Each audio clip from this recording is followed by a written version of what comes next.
¿Por qué es tan importante conocer el valor de pi? Ya hemos visto que el número pi acompaña indefectiblemente a cualquier figura o cuerpo redondo.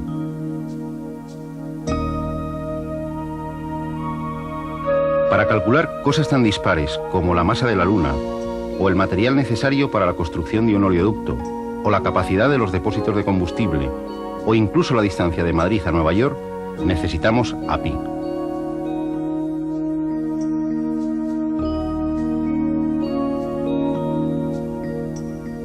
Pero no solo en estas situaciones.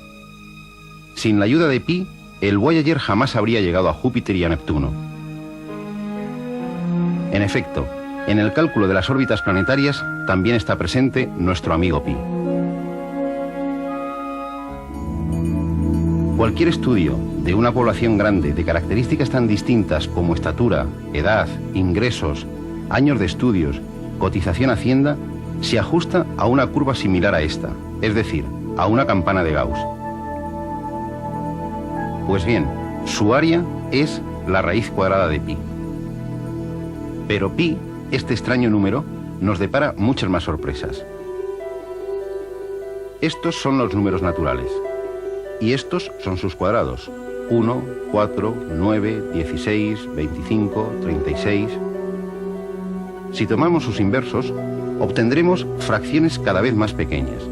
Si sumamos todas estas fracciones, nos iríamos acercando cada vez más a un determinado número. En apariencia nada espectacular. 1, 64, 49, 34, 1... Nada espectacular. Bueno, no tiene nada de extraño, salvo que es precisamente la sexta parte de pi cuadrado. ¿Qué misterios rodean a esta constante universal de naturaleza tan simple, pero que aparece en las situaciones matemáticas más dispares? Quizá nunca lleguemos a conocerlos por completo. Pero lo que sí sabemos es que ha ejercido un poderoso influjo entre los matemáticos de todas las épocas, y desde hace más de 3000 años.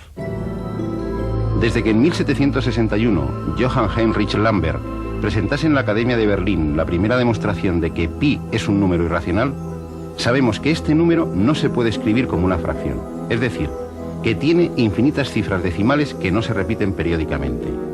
Jamás podremos expresar con nuestras cifras su valor exacto. Si pensamos que con los 11 primeros decimales de pi podemos calcular la circunferencia de la Tierra con un error inferior a 1 centímetro, y que con los 40 primeros decimales podríamos calcular el diámetro del universo con un error inferior al diámetro de un átomo de hidrógeno, parecerá que tanto esfuerzo por encontrar cada vez más decimales de pi es fruto de una obsesión o una enfermedad de los matemáticos. Sin embargo, esta búsqueda ha enriquecido otros campos de las matemáticas muy poco relacionados con los círculos.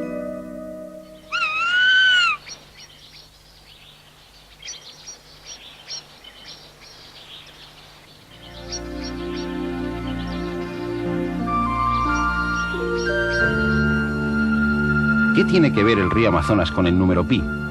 En apariencia, nada. Sin embargo, Hans Henrik Ståhlung, geólogo de la Universidad de Cambridge, ha calculado la relación entre la longitud real de muchos ríos con meandros y su longitud en línea recta desde su nacimiento hasta su desembocadura.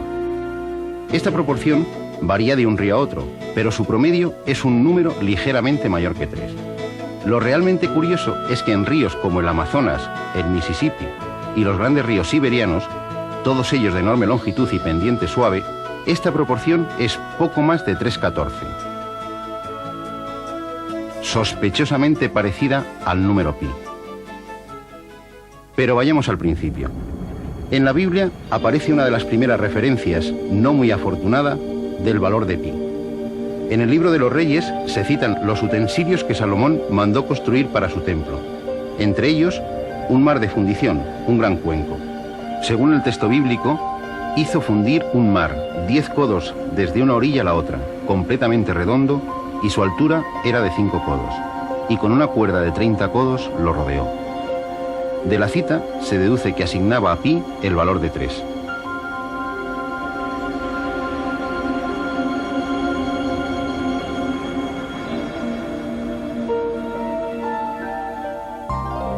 Los babilonios habían descubierto una aceptable aproximación de pi por exceso, asignándole el valor de 25 octavos, es decir, 3,125.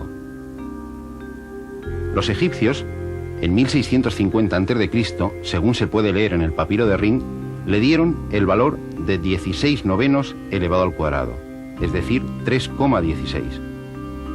Arquímedes realizó el primer cálculo teórico de pi. El original y paciente método consiste en trazar un hexágono regular inscrito y otro circunscrito a una circunferencia. El perímetro del hexágono interior es menor que la longitud de la circunferencia y el del exterior mayor. Dividiendo los perímetros entre el diámetro obtendremos una cota inferior y una cota superior de pi. Si duplicamos el número de lados del polígono regular, obtendremos una mejor aproximación. Pues bien, con suma paciencia, esto es lo que hizo Arquímedes hasta alcanzar un polígono de 96 lados, con lo que demostró que pi está comprendido entre 223 partido por 71 y 22 partido por 7. Es decir, entre 3,1408 y 3,1429. Había empezado la gran carrera para obtener cada vez un valor más próximo a pi. Una auténtica carrera de relevos. Ptolomeo, en el siglo II, obtiene un valor que se repetirá hasta la saciedad en todas las escuelas durante cientos de años. Pi igual a 3,1416.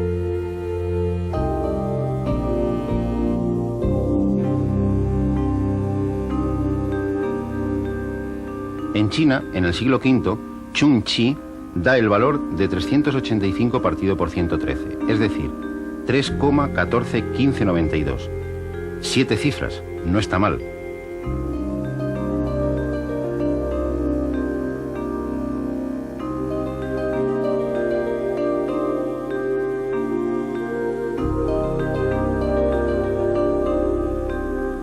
En el siglo XVI, el francés François Viet consigue calcular el valor de pi con 10 cifras decimales, 3,1415926536, utilizando polígonos regulares de 393.216 lados.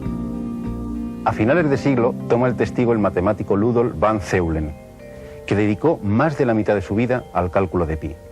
Llegó a trabajar con polígonos de billones de lados. Tal era su obsesión por pi que hizo grabar en su sepulcro, como todo epitafio, los 35 dígitos con que calculó su valor. 3,14159265358979 32.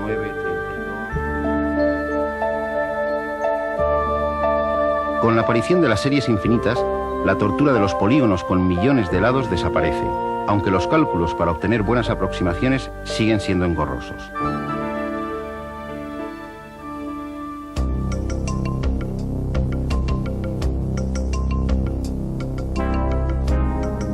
Y la carrera continúa. Utilizando series de convergencia cada vez más rápida, Abraham Sharp obtuvo 71 cifras de pi. Days obtuvo 200 cifras en 1824 y Richter, 30 años más tarde, obtuvo 500 cifras. Quizá la historia más entrañable de esta maratón sea la del matemático inglés Sans, que en 1873 creyó haber calculado los 707 primeros decimales de pi. Él nunca llegó a saber que en la cifra 528 había un error. Este hecho se descubrió en 1945. El nacimiento del ordenador impulsó de nuevo esta carrera sin fin. En 1949, von Neumann, con el ya mítico ordenador ENIAC, obtuvo 2037 dígitos, en solo 70 horas. En 1958 se obtuvieron las 10.000 primeras cifras. En 1961, las 100.000 primeras en menos de 9 horas. El millón se rebasó en 1973, los 10 millones en 1985, los 100 millones en 1987. En la actualidad, el récord está en los 50.000 millones de cifras. Pero la carrera no ha hecho más que empezar. De hecho, aunque no se lo crean, no estamos mucho más cerca de la meta que nuestro buen amigo Arquímedes, y nunca lo estaremos.